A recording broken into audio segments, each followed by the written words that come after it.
welcome back to Got School. My name's Adria Fox, the It Girl. And I'm Steph Groce. Welcome back. So today we have our guest, as you know, Robin Lockhart. Robin Lockhart is a human development expert, and he has such a diverse background. He is also the Commonwealth Youth Ambassador and a lover of reggae music. I just want to throw that in. And a brilliant connector. Yes.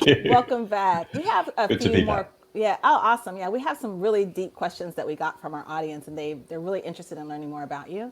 So they want to know, what can families do from imploding emotionally during this time? Yeah, I think that's a very common question for most people at the moment. There's lots of external pressures. I think that for me, it's to remember that your kids are no different to you. They're just younger. If you're feeling pressured in your home environment, think about how they must be feeling too, and recognize that we're in this together. I recognize it's not been easy. There's been a lot of families have been putting up with all kinds of horrific stuff, and people are dying, and it's not been easy for anyone, but least of all for our kids. Okay. So try and put ourselves in their shoes, and remember, we're the adults. We need to hold it together, and recognize what, if you're feeling that you're going to emotionally implode, what is the feeling you've got? Notice it. Notice what you're noticing. Right. Notice what you're noticing. Go ahead, Steph. No, that's good. My question the question that came in was, how do you foster a sense of social impact for youth? I mean, how do you foster that and spark that interest in them to get out to be socially impactful? I mean, have you heard there's a saying about how if you don't initiate the youth properly into the village, they might burn it down just to feel some warmth. Oh, that's good. I hadn't heard that before, so thank you for that. So if young people feel marginalized, if they feel excluded, if they don't feel that they're in the heart of the community, we either leave them there and deal with the consequences, or we bring them into the heart of the community and remind them that it's not youth and community. You have young people as part of the community. It's not two separate things. So bring them firmly into the heart of it and make them know how important they are. That's good. Thank you. Well, that's kind of what you did with the documentary, right? So yeah, that's all I ever do. That's what you did, right? So they're asking, what recommendations do you have for others looking to create community-based documentaries or films? I mean, for me, I think that the most obvious thing to say is to start. We've all got technology can reach. We've all got tech that we can make films with. Don't stop yourself from starting. Don't get stuck at the planning and preparing and storyboarding. And I'm not saying don't do any planning, but I'm saying make sure you start filming. And I think that we're in a unique. I pray we're in a unique time in history. I hope this doesn't go on. I hope it doesn't repeat. And it's important to document what's going on for people. We've told young people now that we're working with to keep a video diary, right, which is really useful for them. But the thing that made them start recording was when we said it's really useful for your grandchildren. Ooh, now so the legacy part, so connecting it to, you're not doing this for you, so that you can be the next YouTube star or whatever, or whatever TikTok star. You're recording this for the next generation. Yeah, Granddad, what did you do during lockdown? Well, let me show you. It's very different to let's have a talk. It's our virtual time capsule. You remember back when we were in elementary school? Time capsule together, and now here we are today, and we don't even remember what it is.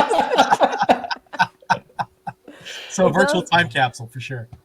Awesome. And then, so what 3 books? Wow. We have a lot of students listening and their parents. So what 3 books do you recommend for high school students to read? Wow. Because they're not currently required to read. Yeah. I mean, for me, reading actual books, not on the screen, reading an actual book is a different process. Sitting somewhere, getting some quiet and saying, I'm going to read for an hour, I'm going to read 2 chapters, or I'm going to read 50 pages, whatever it might be, is a very different process to sitting in front of a screen. So I love that you said books. Reading anything is worthwhile. 3 books that have popped into my head at the moment. If you ask me this tomorrow, you might get 3 different books. One book that really impacted me, and it's a really small book, really easy to read, is called The Enlightened Gardener, by a guy called Sydney Banks, who was a Scottish welder, who gave up being a welder when he had a bit of a spiritual epiphany. And the Enlightened Gardener is an outline of the story would be it's about a convention of psychiatrists coming together for a conference, and they've all got their presentations ready, and then they meet the gardener, who tells them how human beings really work. So it's a powerful, powerful change. Another book I would recommend is a book called Ishmael. By Daniel Quinn.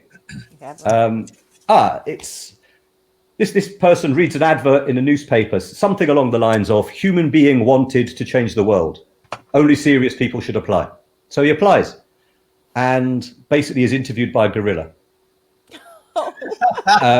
And this gorilla has been taught how to speak. It's all nonsense, but this gorilla has been captured in a circus, taught how to speak, and has a lot to teach humanity. So you hear from a gorilla about what he sees human beings doing. Wow. It's powerful. And the most important book, the book that everybody should read, is the book of your life that you haven't written yet. Bing. Bing. Recognize that you're living, whatever you do now impacts your next chapter. It's being written. It's being written through you. That's the answer you're getting today. All right. Okay. So you heard that. Write your own story and document it. Love it. Thank you so much for sharing that. Thank you. So we're ready for our pro tips from our pro. Yeah. I mean, again, going back to this being a COVID homeschooling situation, just remember that your kids are the same as you. Remember, they're going through this situation with you. They're just younger. And try and put yourself in their shoes. That's pro tip number 1. Pro tip number 2 is the thing about noticing what you notice. If you're feeling frustrated, if you're feeling angry, if you're feeling upset, try and notice it and give yourself some time. Slow right down and think about how does this feel? Where did it come from? How did it start? And just the process of noticing what you're going through, what you're feeling, usually is enough to start dissolving it. It's very different to notice that you're angry than being angry. And the third one, down and think, right? The third one, which I suppose is something that we mentioned earlier on in our conversation, is just don't be afraid to get it wrong. Yeah. You know, it's okay to make mistakes. It's okay to say, I got it wrong yesterday. I'm really sorry about that. Oh, you got it wrong today. Shall we redo this? What did we learn from our mistake? Yeah. Shall we? How many more shall we make tomorrow? Yes. You know, let's try and do double the mistakes tomorrow. As entrepreneurs, as all of us are, that's one of the main things that we always hear from these most successful people is fail fast, fail forward, fail often, because you're going to learn from that and you're going to do it right and better the next time. Yeah, absolutely. It's back to that Stephen Covey win-win stuff. Yeah. Yes. There you go. Absolutely. Plug for the Cove. We love Stephen Covey, right? 8 habits now. I think he has. Effective people. That's another good book, by the way. That's another one to put on the list. Effective people. Yes. Well, let's wrap this up. We thank you so much, Robin. Thank you. Thank you for being here. A real Lockhart, privilege, ladies and gentlemen. Expert in the field of human development, and lots of stuff to share. Lots more to come from Robin. And thank you, Steph, for being here as well. You've been listening to another episode of Got School. We'll see you next time. Same bat place and same bat channel. Thanks for tuning in. Got School. Woo.